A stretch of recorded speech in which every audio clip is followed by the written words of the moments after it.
Lesson 17, Upbringing.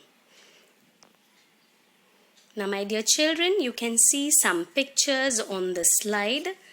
There is a mother feeding a small child, a father teaching a son to ride a bicycle. There's a granny who is sitting down and telling stories to the little children around her. Mother is cooking and she's watched by her daughter. We have yet another picture where the father is washing the animal. It is a village scene and his son is accompanying him and helping him. Now, there are different things that are happening in the picture and these children are learning from the grown-ups, the elder people around them. Now, because of this, they learn many things. They learn many habits, some likes and some dislikes. They shape their views and thoughts. Now, this lesson is all about upbringing.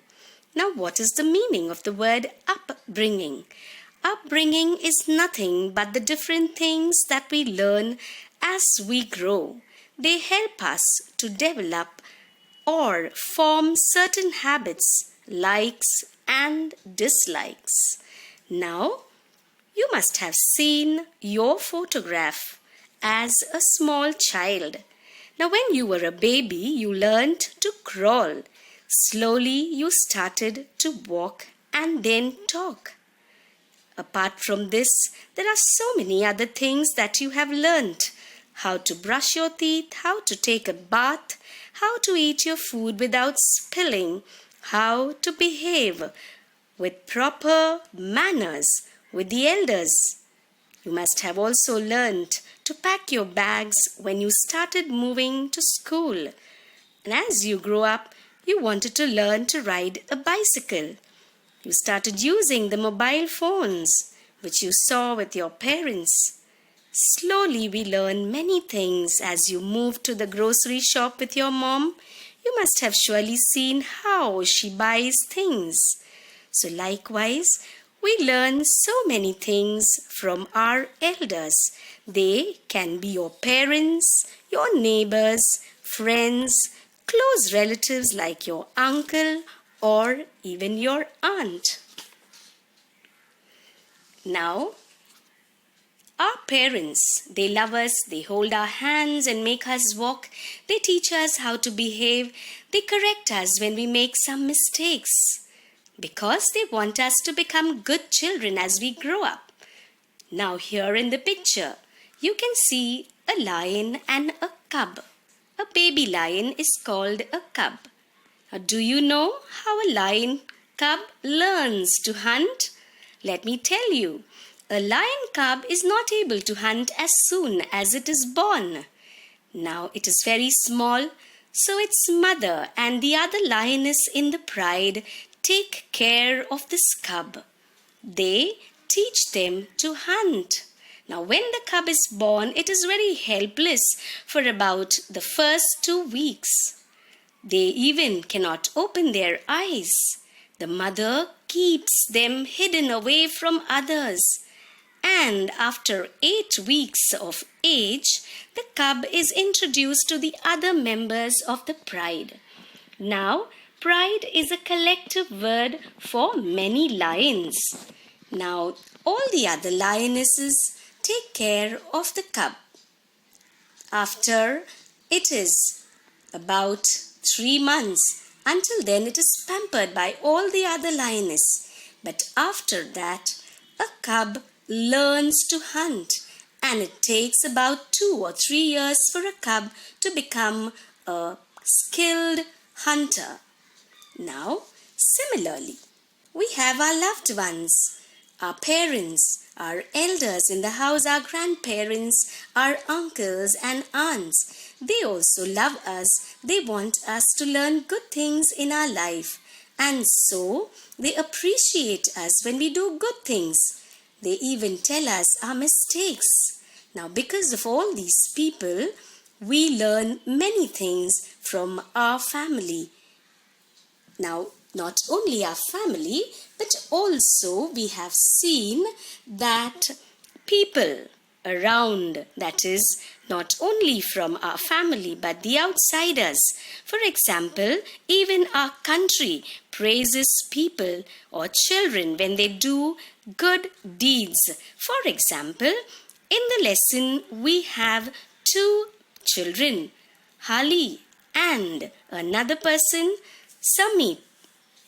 Samip is a boy, and this boy is a very, very brave boy. When there was fire in a cattle shed, he rescued the buffaloes. Now, what happened? He was awarded the National Bravery Award by the Prime Minister of India in 2013. Hali is a girl from Shahapur Taluka in Thane district. Again, she also rescued her older sister from a leopard. What a brave deed! Now, such brave deeds are felicitated, awarded not only by people around us but also by our country. Not only this, my dear children, there are great people around us. We have heard about the famous social worker Baba Amte. On the screen is this famous man. Now, he was a person who wanted to spend his life for the suffering people, people suffering with leprosy and handicapped people. He wanted to make them self-sufficient. He wanted to help them to stand on their feet. This mission was not done by him alone. He was supported by his wife, Sadhana Tai.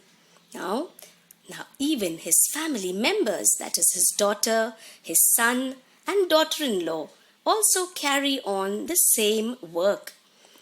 This is because the son has learnt from his father. So good things are learnt in our family.